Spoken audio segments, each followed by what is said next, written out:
Hi there, welcome back inside the Tier 4 studio here in Morgantown, West Virginia with the Charleston Gazette-Mail. I am Mike Casazza, and this is the second Tuesday of the 2015 football season, which means it's the second edition of our Tuesday Taboo. If you're new, if you don't understand what I'm talking about, well, get used to the ladder and lean in close to your speaker for a second so I can fill you in on what's happening here, okay?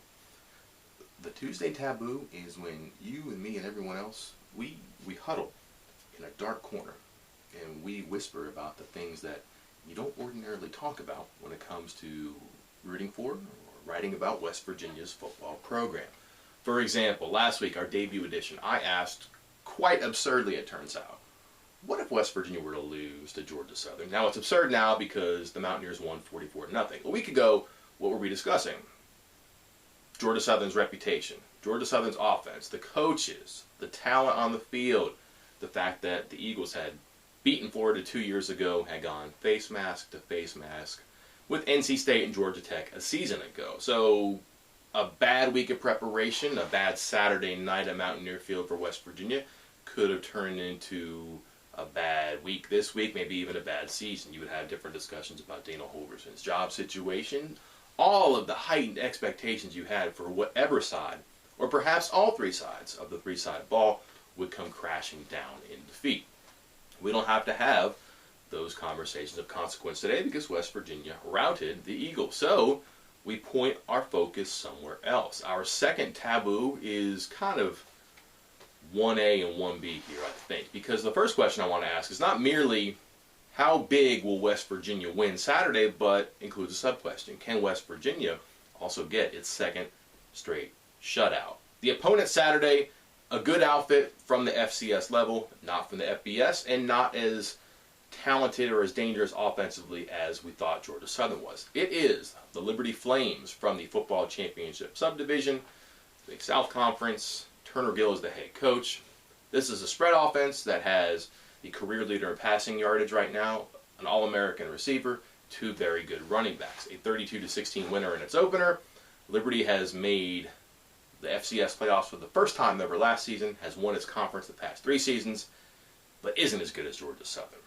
So, can West Virginia shut out a team that isn't as good, isn't dangerous as the previous opponent? I'm going to say no. Nothing against Tony Gibson's defense, nothing against those gentlemen who would have to work with all the pressure I'm putting on their shoulders if I said yes, right? But it's been a long time since West Virginia shut out back-to-back teams. In fact, it was 1962.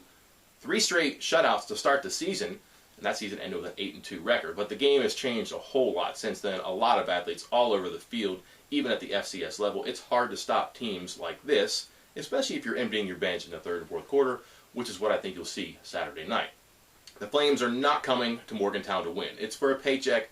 It's for opportunity, experience, exposure, and maybe just a chance to showcase the program and acquit it nicely with so many people watching. Turner Gill, again, has this thing going in the right direction. He has offensive potential, but he also has question marks, too, that a lot of these teams at this level have to deal with, especially when facing more thorough, more complete rosters at the FBS level. The offensive line did pave the way for more than 200 yards last week, but had some issues early on against Delaware State.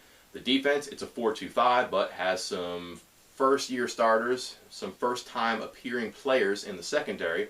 Last week we saw what happened when you have first-time starters or debuting receivers going against first-time starters or debuting cornerbacks. Javon Durant and Shelton Gibson answered that question with authority. It's the same situation this week.